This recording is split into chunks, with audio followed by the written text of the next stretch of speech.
सभी साथियों को राम राम। मित्रों नमस्कार। समय बचाया अभियान में आपका स्वागत है सभी का। जो विद्यार्थियों का हौसला टूट चुका है, समय का अभाव है, समझ में नहीं आ रहा है, थके पड़े हैं, इतना सिलेबस कैसे कवर करें, साथियों हौसलों में जान देंगे क्लास से। ठीक है, सीरीज का नाम है 10 मिनट शो। अलग से प्लेलिस्ट बना रखी है, जरा देखिए साथियों। यहां हम लोग बात करते हैं, एक गीत गा देंगे, महाना लाखा। महाना लाखा में क्या क्या इंपॉर्टेंट जहां सवाल बनते हैं। एक तो इनके समय जावर उदयपुर में चांदी खान निकली। ये राज्य में सबसे बड़ी चांदी खान है।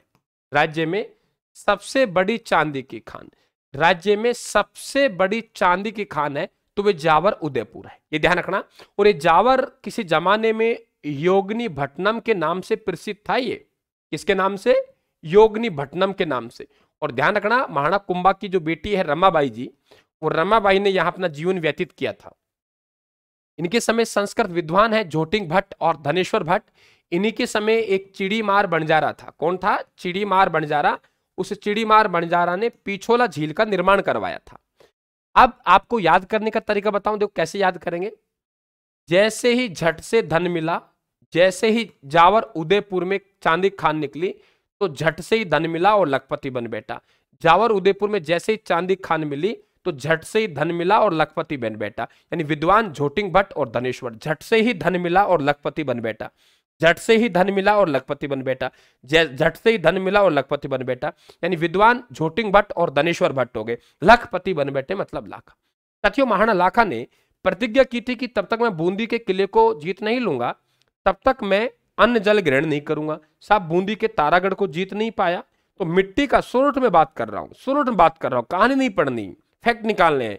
तारागढ़, इन्होंने मिट्टी का तारागढ़ बनवाया और फिर उसको विजय प्राप्त की, क्योंकि शपथ सबके बीच में लिया। अगर अकेले हम लेते ना सुबह 4 बजे उठेंगे, लेकिन उठते नहीं, अलार्म भर भर के बंद कर देते हैं हम लोग। वैसे अगर हम भी सबके सामने शपथ ले लें कि मेरी माँ की कसम है मैं ये मंजिल प्राप्त करके रहूंगा, तो साहब हम तोड़ेंगे नहीं, मेहनत करेंगे। लेकिन सपन अपन अकेले में लेते हैं। यहां देखिए सबके सामने ले ली, जीत नहीं पाया, मिट्टी का तारागढ़ बनवा दिया।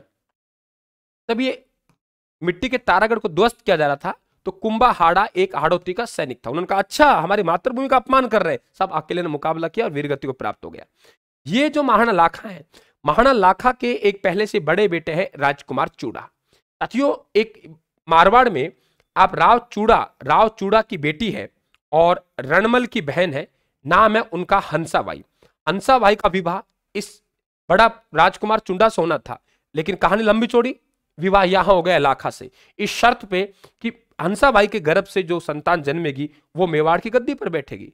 आप पता लगा इनको, बोले पापा जी आराम से विवाह कीजिए, मैं सेवक के रूप में काम करूंगा और मैं कभी विवाह ही नहीं करूंगा। विवाह तो होना तो मेरे से था, गलती से विवाह आप कर रहे हो, ये कोई अच्छी बात थोड़ी है। लेकिन नहीं, मैं आपके वचन खातिर आजीवन कुंवारा ही रहता हूं। साथियों मेवाड़ का विषम पितामह कहा जाता है। हालांकि आगे इनको हंसाबाई यहां से निष्कासित कर देती है और ये मालवा चले जाते हैं, मांडू के पास, सुल्तान के पास में।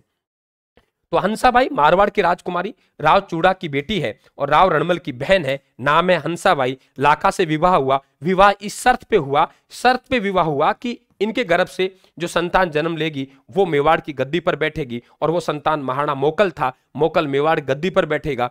प्रारंभ में ये कुंवर चूड़ा, यहां ध्यान रखें, संरक्षक के रूप में काम करेगा, लेकिन बहन और भाई मेवाड़ में कुछ और ही करना चाहते हैं। साथियों गड़बड़ करना चाहते हैं, राठौड़ों की नियुक्ति कर रहे हैं, मेवाड़ को हथियाना चाह रहे हैं, तो फिर ये उसमें रोड़ा बने हुए हैं, तो इनको यहां से निष्कासित कर दिया आरोप लगा के कि विवाह इनके साथ होना था, गलती से इनके पिता के साथ हो गया। गलत नजर से देखते हैं और मेवाड़ की राजमाता को गलत नजर देखने के कारण निष्कासित किया जाता है, ऐसा उल्लेख मिलता है हम लोगों को। ठीक है, तो ये समझ गए आप लोग। महाराणा मोकल, महाराणा लाखा, तो महाराणा लाखा की मृत्यु होती है और राजा कौन बनता है? मोकल। और देखिए ये मोकल है, मोकल का सौभाग्य था, मोकल का सौभाग्य था कि इन्हें कुंभा जैसा पुत्र मिला। मोकल का सौभाग्य था कि इन्हें कुंभा जैसा पुत्र मिला। इसका मतलब मोकल की धर्मपत्नी सौभाग्यवती गर्भ से कुंभा का जन्म हुआ। साथियों ये मोकल है, मोकल 2 युद्ध लड़ेगा। एक रामपुरा का युद्ध, रामपुरा के युद्ध में पराजित कर देगा। किनको पराजित कर देगा? नागौर के शासक फिरोज खां को। और रामपुरा के युद्ध में गुजरात के शासक को पराजित करेगा साथियों जिलवाड़ा के युद्ध में। और इस मोकल की हत्या कर देते हैं।